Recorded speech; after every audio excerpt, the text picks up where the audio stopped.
All right, you wanted it. You wanted a video on how gel coat can be fixed, repaired. This level of gel coat oxidation can be repaired without wet sanding. And I've been telling you for 15 years that it can be done. And I think I've shown quite a few times that it can be done. But for one reason or another, nobody likes to believe me. Cool. I'm seeing lots of that. So here's a boat. It's a 5-6-year-old Sea Ray, maybe a little older. Who cares? Who knows? It's got black gel coat. It's a little oxidized. I'm going to go ahead and tackle this the best I can, but I'm not going to use wet sanding. In fact, I'm going to only use rubbing compound, a wool pad, and a buffer. I'll show you those in just a second, but for right now, look at the contours on this hull. There's a lot of ups and downs and rounded spots. If you're block sanding, wet sanding, you're going to flatten out some edges. I love the finess-it. I also love the 3M heavy cut. So I start with the 3M heavy cut, finish with the finess-it. I actually really like the finess-it ACEX or EXAC, not sure what it's called. There's the buffer, it's the DeWalt. You've heard me rave about it before. Let's get into this. First, I'm going to take off the hardware, pull these snaps out, get them out of my way, and I'm going to tape off some of the black trim. Whenever you're compounding, get as much stuff off the boat as you can. All right, you monkeys, this is going to be me demonstrating that you can do this pretty easily with a little bit of compound and a buffer with a wool pad on it. So I'm going to show you this. Now remember where this is. This is right in front of this little Sea Ray symbol, emblem. We're going to start right about here. So I'll work this little section right here, and when I'm done, you'll see just how long it took. And I'll try to even hold the camera while I do this. So let me turn it down a little bit. And instead of starting with the heavy cut, I will give you the benefit of using the finess-it. And I'm just going to slap it right on the boat here. Running a little bit low. Alright, we got my wheel. I'm going to lock the speed in. Okay, one-handed. Y'all ready? I'm going to spread my stuff out.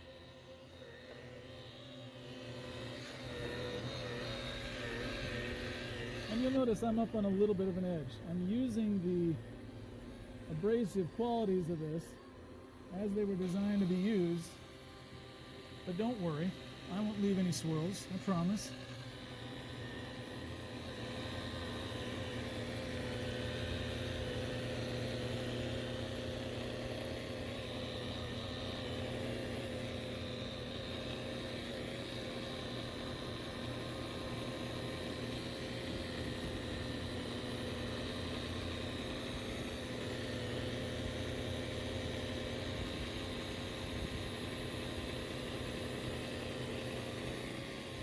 Alright, now I'm going to lift up the buffer a little bit, let some air get in here, and I'm going to speed it up just a smidge.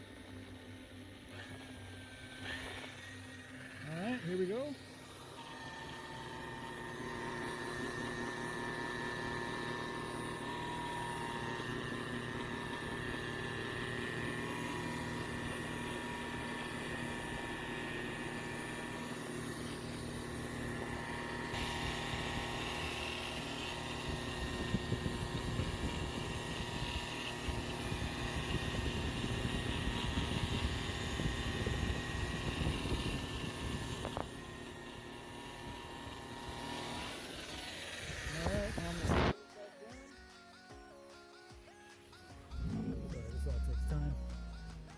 And I'm going to do one more pass nice and slow, okay? So I'm going to start on my edges up here, make sure I got those nice and smooth out, flatten out.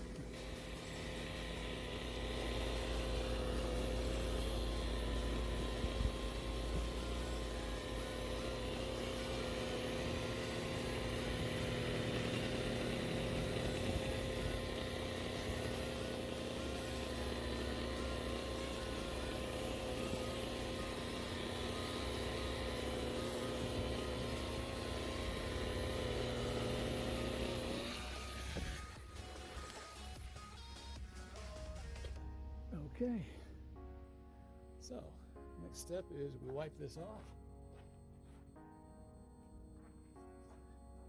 And remember, right below here. Remember? We're right about there. So let's take a look.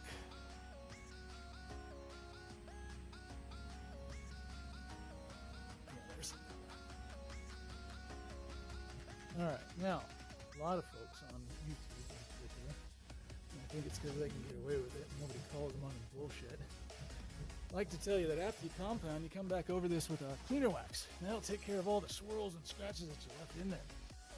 Well, I hate to beat a dead horse, and I've seen a couple. You really don't. You don't have to at all. After this, you just clean it off, and you go ahead and apply your polish. And once you do that, you've locked in the shine. Now, anyone that can't do this with compounds will tell you you've got to use a cleaner wax afterwards. That's because they're hacks, they're garbage at their job. And if you see them doing it, I don't know, tell them to check out one of these videos and learn how to do it like, a detailer. Later.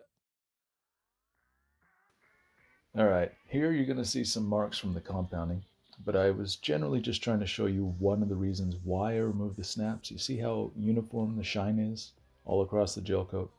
You don't have that one spot where the snap was, and even though you get everything else looking amazing, where that snap was is kind of dull and dingy and has a little bit of an orange or a tannish reflection to it instead of a nice bright white one. I hate that.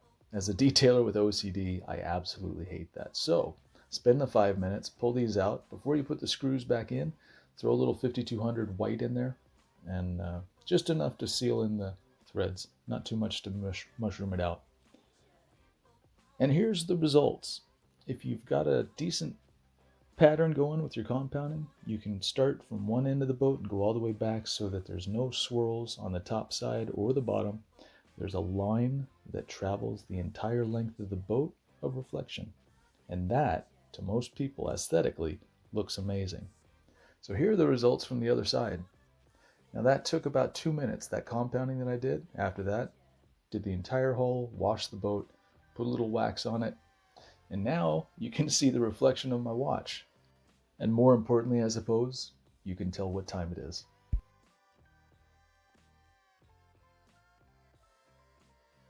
I guess for the boats like this that have this level of oxidation, I just don't see the need for wet sanding. Too many contours, too many decals, too many things that can go wrong. And at the end of the day, and I mean the end of the day, I'm done. You wet sand guys would be here for another day at least, just cleaning up your mess from wet sanding. And then you got to go through the whole process of compounding and waxing anyway. So I guess it comes down to, how much time do you have? How much time does your customer have? How many boats are in your schedule? All of these things mean that you should be efficient, and you should try to find a way to do things faster and better. I'm telling you that I have. I've been saying it for 15 years. It's time that you listened. If you have any questions, feel free to give me a call. Actually, don't call me. I don't want you calling me. Hit me up in the comments section, throw me an email, do all that stuff. I do offer classes in how to achieve this on every boat you touch. It takes about 2 days for somebody who's been doing this for a little while. It takes 1 day for somebody who's been doing it for a really long time and is actually pretty good. 3 days for an absolute beginner. But you'll get it, I promise.